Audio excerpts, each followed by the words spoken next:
ಶ್ರೀ ಗುರುಭ್ಯೋ ನಮಃ ಹರಿ ಓಂ ಪೂಜ್ಯಾಯ ರಾಘವೇಂದ್ರಾಯ ಸತ್ಯಧರ್ಮರತಾಯ ಚ ಭಜತಾಂ ಕಲ್ಪವೃಕ್ಷಾಯ ನಮತಾಂ ಕಾಮಧೇನವೇ. ಸಮಸ್ತ ಶ್ರೀ ಸರಳ ಪರಿಹಾರ ಜ್ಯೋತಿಷಾಲಯ ಸದಸ್ಯರೆಲ್ಲರಿಗೂ ಈ ನಿಮ್ಮ ರಾಘವೇಂದ್ರ ಹರ್ತಸ ಗುರುಜಿ ಮಾಡುವ ನಮಸ್ಕಾರಗಳು.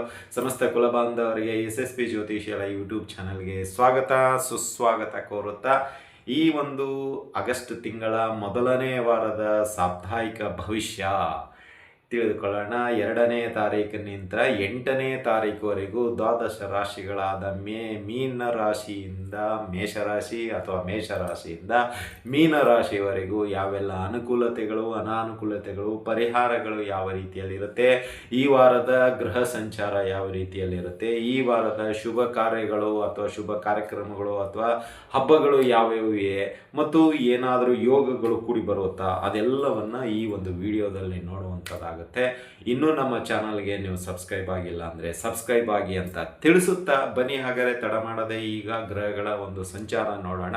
ಮೊದಲನೇದಾಗಿ ಶನಿ ಮಹಾರಾಜರು ನಿಮಗೆ ಮೀನರಾಶಿಯಲ್ಲಿ ವಕ್ರಿಯರಾಗಿ ಸಂಚಾರ ಮಾಡ್ತಾ ಇದ್ದಾರೆ. ಎರಡನೇದು ರಾಹು ಕುಂಭರಾಶಿಯಲ್ಲಿದ್ದಾರೆ, ಕೇತು ಸಿಂಹರಾಶಿಯಲ್ಲಿದ್ದಾರೆ, ಗುರು ಕರ್ಕಾಟಕ ರಾಶಿಯಲ್ಲಿದ್ದಾರೆ, ಕುಜ ನಿಮಗೆ ವೃಷಭ ರಾಶಿಯಲ್ಲಿದ್ದಾರೆ, ಬುಧ ಮಿಥುನ ರಾಶಿಯಲ್ಲಿದ್ದಾರೆ, ಅದೇ ರೀತಿಯಾಗಿ ರವಿ ಕೂಡ ಕರ್ಕಾಟಕ ರಾಶಿಯಲ್ಲಿದ್ದಾರೆ, ಶುಕ್ರ ಕನ್ಯಾ ರಾಶಿಯಲ್ಲಿ ಇದ್ದಾರೆ. ಇದಿಷ್ಟು ಗ್ರಹ ಸಂಚಾರ 2ನೇ ತಾರೀಕಿನಲ್ಲಿ ಇರತಕ್ಕಂಥದ್ದು.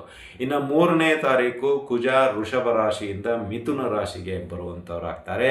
ಅದೇ ರೀತಿಯಾಗಿ ಬುಧ 6ನೇ ತಾರೀಕು ಮಿಥುನ ರಾಶಿಯಿಂದ ಕರ್ಕಾಟಕ ರಾಶಿಗೆ ಬರುವಂಥವ್ರಾಗ್ತಾರೆ. ಇದಿಷ್ಟು ಬದಲಾವಣೆ ಈ ತಿಂಗಳಲ್ಲಿ ಇರತಕ್ಕಂಥ ಗ್ರಹ ಸಂಚಾರ.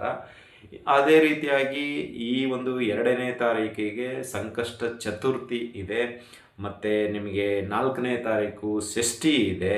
ಅದೇ ರೀತಿಯಾಗಿ ಆಷಾಢ ಮಾಸದ ಶುಕ್ರವಾರ ನಿಮಗೆ 7ನೇ ತಾರೀಕು ಬರುವಂಥದ್ದಾಗತ್ತೆ. ಸೊ ಆಷಾಢ ಶುಕ್ರವಾರ ತುಂಬ ಪ್ರಮುಖವಾಗಿರತಕ್ಕಂಥದ್ದು. ಎಲ್ಲ ಅಮ್ಮನವರ ದೇವಸ್ಥಾನದಲ್ಲಿ ವಿಶೇಷ ಪೂಜೆ ಪುನಸ್ಕಾರಗಳು ನಡೆಯುವಂಥದ್ದು.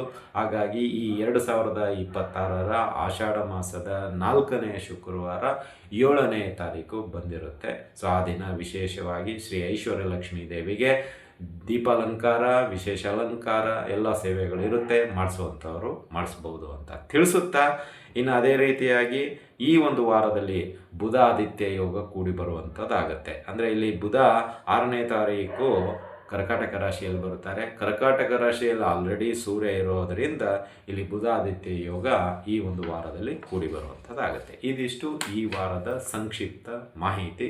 ಇದಕ್ಕನುಗುಣವಾಗಿ ದ್ವಾದಶ ರಾಶಿಗಳ ಭವಿಷ್ಯ ಮೇಷರಾಶಿಯಿಂದ ಮೀನ ರಾಶಿಯವರೆಗೆ ಯಾವೆಲ್ಲ ರೀತಿಯಲ್ಲಿರುತ್ತೆ ತಿಳಿದುಕೊಳ್ಳೋಣ ಬನ್ನಿ.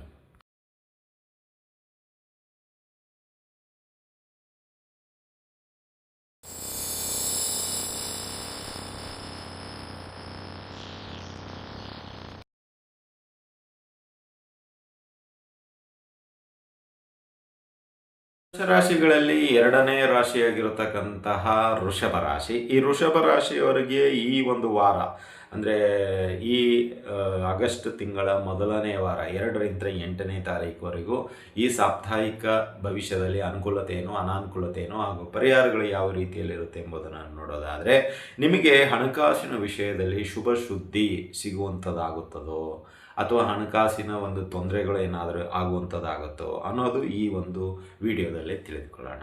ಇಲ್ಲಿ ನಿಮಗೆ ಈ ಒಂದು ವಾರ ಶುಕ್ರನ ಒಂದು ಅನುಕೂಲತೆ ತುಂಬ ಕೂಡಿ ಬರುವಂಥದ್ದಾಗುತ್ತೆ ವೃಷಭ ರಾಶಿಯವರಿಗೆ.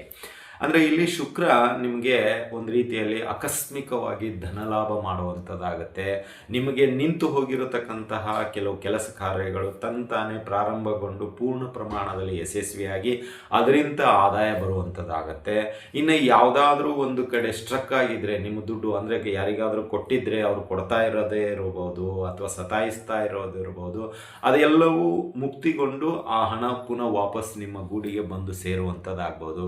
ಅಥವಾ ನೀವೇನಾದರೂ ಬ್ಯಾಂಕ್ ಲೋನು, ಸಂಘ ಸಂಸ್ಥೆ ಮತ್ತು ಕೈಗಡ ಅಥವಾ ನಿಮ್ಮ ಚೀಟಿ ವ್ಯವಹಾರ ಅಥವಾ ಸ್ನೇಹಿತರಿಂದ ಅಥವಾ ಆತ್ಮೀಯರಿಂದ ಏನಾದರೂ ನೀವು ಲೋನು ಅಥವಾ ಕೈಗಡ ಅಥವಾ ಆರ್ಥಿಕ ಸಹಾಯ ಏನಾದರೂ ಕೇಳಿದರೆ ಖಂಡಿತವಾಗಿಯೂ ಈ ವಾರ ಆ ಹಣವು ಕೂಡ ನಿಮ್ಮ ಒಂದು ಕಡೆಗೆ ಬಂದು ಸಿಗುತ್ತೆ ಅಂತಲೇ ಹೇಳ್ಬೋದು. ಅಂದರೆ ಇಲ್ಲಿ ಈ ವಾರ ವೃಷಭ ರಾಶಿಯವರಿಗೆ ಆರ್ಥಿಕವಾಗಿ ತುಂಬ ಅನುಕೂಲತೆಯಿಂದ ಕೂಡಿರುತ್ತೆ ಅಂತಲೇ ಹೇಳ್ಬೋದು. ಆರ್ಥಿಕಕ್ಕೆ ಸಂಬಂಧಪಟ್ಟಂಥ ಕೆಲವು ಕೆಲಸ ಕಾರ್ಯಗಳು ಏನಾದರೂ ನಿಂತು ಹೋಗಿದ್ದರೆ ಅದು ಮೂವ್ ಆಗುವಂಥದ್ದಾಗುತ್ತೆ. ಅದಕ್ಕೆ ಸಿಗಬೇಕಾಗಿರ್ತಕ್ಕಂಥ ಆರ್ಥಿಕ ಸಹಾಯ ಈ ವಾರ ನಿಮಗೆ ಲಭಿಸುತ್ತೆ ಅಂತಲೇ ಹೇಳ್ಬೋದು. ಇನ್ನು ಶುಕ್ರನ ಇನ್ನೊಂದು ಅನುಕೂಲತೆ ಅಂತ ಹೇಳೋದಾದರೆ ದಾಂಪತ್ಯ ಜೀವನ ಮತ್ತು ಅಣ್ಣ ತಮ್ಮಂದಿರ ಸಂಬಂಧ, ಅಕ್ಕ ತಂಗಿಯರ ಸಂಬಂಧ, ಅಥವಾ ಅಣ್ಣ ತಮ್ಮ, ಅಪ್ಪ ಅಮ್ಮ, ಅಥವಾ ಅತ್ತೆ ಮಾವ ಮುಂತಾದ ಸಂಬಂಧಗಳು ಏನು ಇದ್ದು ನಿಮಗೆ ಸ್ವಲ್ಪ ಮನಸ್ತಾಪಗಳು ಅದು ಕಡಿಮೆ ಆಗುವ ಹಂತಕ್ಕೆ ಬರುತ್ತೆ. ಇಬ್ಬರು ಮಾತಿನ ಕಥೆಯಲ್ಲಿ ಬಗೆಹರಿಸ್ಕೊಳ್ಳುವಂಥ ಪ್ರಯತ್ನ ಆಗುತ್ತೆ, ಅಥವಾ ನಿಮ್ಮಲ್ಲಿ ಅಂಡರ್ಸ್ಟ್ಯಾಂಡಿಂಗ್ ಬರುವಂಥದ್ದಾಗುತ್ತೆ. ಏನಾದರೂ ತಪ್ಪುಗಳಿದ್ದರೆ ಕ್ಷಮೆಗಳು ಒಬ್ಬೊಬ್ಬರೊಬ್ಬರು ಎಕ್ಸ್ಚೇಂಜ್ ಮಾಡ್ಕೊಳ್ಳುವಂಥ ರೀತಿಯಲ್ಲೂ ಕೂಡ ಇರುತ್ತೆ. ಅಂದರೆ ಸಂಬಂಧಗಳು ಬಾಂಡಿಂಗ್ ಚೆನ್ನಾಗಿ ಈ ವಾರ ಕೂಡಿ ಬರುವಂಥದ್ದಾಗತ್ತೆ. ಏನೇ ಮನಸ್ತಾಪ ಇದ್ರೂ ಅದನ್ನು ಅಲ್ಲಿಗೆ ಮರೆಯುವಂಥದ್ದು ಆಗತ್ತೆ ಅಂತಲೇ ಹೇಳ್ಬೋದು. ಇನ್ನು ಅದೇ ರೀತಿಯಾಗಿ ಜೀವನದಲ್ಲಿ ಏನೇ ಕಷ್ಟಗಳು ಬಂದ್ರೂ ಒಗ್ಗಟ್ಟಿನಿಂದ ಎದುರಿಸೋಣ ಅನ್ನೋ ಒಂದು ನಿರ್ಧಾರವೂ ಕೂಡ ಕುಟುಂಬದಲ್ಲಿ ಈ ವಾರ ತೆಗೆದುಕೊಳ್ಳುವಂಥದ್ದಾಗತ್ತೆ. ಇದು ಕೂಡ ಒಂದು ಒಳ್ಳೆಯ ಅನುಕೂಲಕರ ವಾತಾವರಣ ಅಂತಲೇ ಹೇಳ್ಬೋದು. ಇನ್ನು ಅದೇ ರೀತಿಯಾಗಿ ಆರ್ಥಿಕವಾಗಿ ಸ್ವಲ್ಪ ಸೇವಿಂಗ್ ಮಾಡುವ ಕಡೆಗೆ ಒಲವು ಜಾಸ್ತಿ ಬರುತ್ತೆ, ಅಥವಾ ಪ್ಲ್ಯಾನಿಂಗ್ ಆಗುತ್ತೆ, ಅಥವಾ ಕುಟುಂಬ ಸದಸ್ಯರ ಮನಸ್ಸನ್ನು ನೀವು ಒಪ್ಪಿಸುವಂಥದ್ದಾಗುತ್ತೆ ಅಂತಲೇ ಹೇಳ್ಬೋದು.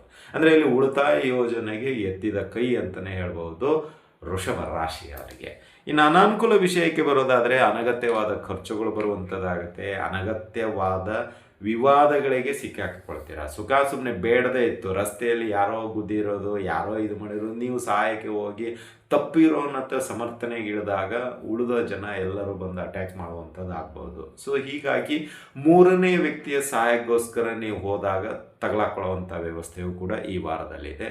ಇದು ಬೇಕಾಗಿರಲಿಲ್ಲ, ಆದರೂ ಯಾಕೋ ತಲೆಯಲ್ಲಿ ಹುಳ ಬಿಟ್ಟು ತಲೆಯೆಲ್ಲ ಏನಂತೀರ ಹೀಗೆ ತಿಂಡಿ ಮಾಡ್ದಂಗೆ ಆಗ್ಬೋದು. ಹಾಗಾಗಿ ಈ ಒಂದು ವಾರ ಬೇಡದೇ ಇರೋ ವಿಷಯಕ್ಕೆ ಕೈ ಹಾಕಿ ಪೇಚಿಗೆ ಸಿಕ್ಕಾಕಿಕೊಳ್ಳುವಂಥ ಅವಕಾಶಗಳು ಇದೆ ಅಂತಲೂ ಹೇಳ್ಬೋದು. ಇನ್ನು ನಿಮಗೆ ಈ ಒಂದು ವಾರದಲ್ಲಿ ಸುಮ್ಮನೆ ತಿರುಗಾಟ ಇರುತ್ತೆ. ತಿರುಗಾಟ ಏನಂತ ಒಂದು ಪ್ಲ್ಯಾನ್ ಇಲ್ಲ, ಟೇಬಲ್ ಇಲ್ಲ, ಎಂಥದ್ದು ಇಲ್ಲ. ಬೇಜಾರಾಯಿತು, ಬ್ಯಾಗ್ ಹಿಡ್ಕೊಳ್ಳೋದು, ಹೋಗ್ತಾ ಇರೋದು ಅಷ್ಟೇ. ಸೊ ಹೀಗಾಗಿ ಈ ವಾರ ಸ್ವಲ್ಪ ವೃಥಾ ತಿರುಗಾಟ, ಖರ್ಚುಗಳು ಅತಿಯಾಗಿ ಬರುವಂಥದ್ದು ಇರುತ್ತೆ ಅಂತ ಹೇಳ್ಬೋದು. ಇನ್ನು ಪರಿಹಾರದ ವಿಷಯಕ್ಕೆ ಬರೋದಾದರೆ ಈ ಒಂದು ವಾರ ಗಣೇಶ ದೇವರಿಗೆ ಆರಾಧನೆ, ಗಣೇಶ ದೇವರಿಗೆ ಗರಿಕೆಯನ್ನು ಸಮರ್ಪಿಸಿ, ಗಣೇಶಿಗೆ ಸಂಬಂಧಪಟ್ಟಂಥ ಸ್ತೋತ್ರಗಳನ್ನು ಪಠನೆ ಮಾಡಿ, ಅಷ್ಟೋತ್ತರವನ್ನು ಹೇಳಿ, ಗಣೇಶ ಪಂಚರತ್ನ ಸ್ತೋತ್ರವನ್ನು ಓದ್ಕೊಳ್ಳಿ. ಗಣೇಶನಿಗೆ ಸಂಬಂಧಪಟ್ಟಂಥ ಏನಾದರೂ ಸೇವೆ ಗಣೇಶ ದೇವಸ್ಥಾನದಲ್ಲಿ ಮಾಡಿಸುವಂಥದ್ದಿದ್ದರೆ ಖಂಡಿತವಾಗಿ ಮಾಡಿಸಿ. ಇದರಿಂದ ನಿಮ್ಮ ಕಷ್ಟಗಳು ದೂರವಾಗುತ್ತೆ, ಮನಸ್ತಾಪಗಳು ದೂರವಾಗುತ್ತೆ ಅಂತಲೇ ಹೇಳ್ಬೋದು. ಇದಾಗಿತ್ತು ಈ ವಾರದ ಸಾಪ್ತಾಹಿಕ ಭವಿಷ್ಯ ವೃಷಭ ರಾಶಿಯವರು. ಈ ಒಂದು ಭವಿಷ್ಯ ನಿಮ್ಗೆ ಇಷ್ಟ ಆಗಿದ್ದರೆ ಲೈಕ್ ಮಾಡಿ, ಜಾಸ್ತಿ ಇಷ್ಟ ಆಗಿದ್ದರೆ ಶೇರ್ ಮಾಡಿ, ಹಾಗೂ ನಮ್ಮ SSP ಜ್ಯೋತಿಷ್ಯಾಲಯ ಯೂಟ್ಯೂಬ್ ಚಾನಲನ್ನು ಸಬ್ಸ್ಕ್ರೈಬ್ ಮಾಡ್ಕೊಳ್ಳಿ ಅಂತ ಹೇಳ್ತಾ ಇಲ್ಲಿಗೆ ಈ ವಿಷಯ ಮುಗಿಸ್ತಾ ಇದ್ದೀವಿ. ಮತ್ತು ಮುಂದಿನ ರಾಶಿಯೊಂದಿಗೆ ಭೇಟಿಯಾಗೋಣ. ಅಲ್ಲಿವರೆಗೂ ಶುಭಮಸ್ತು, ಶುಭಂ ಭೂಯಾತ್. ಸರ್ವೇ ಜನಃ ಸುಖಿನೋ ಭವಂತು.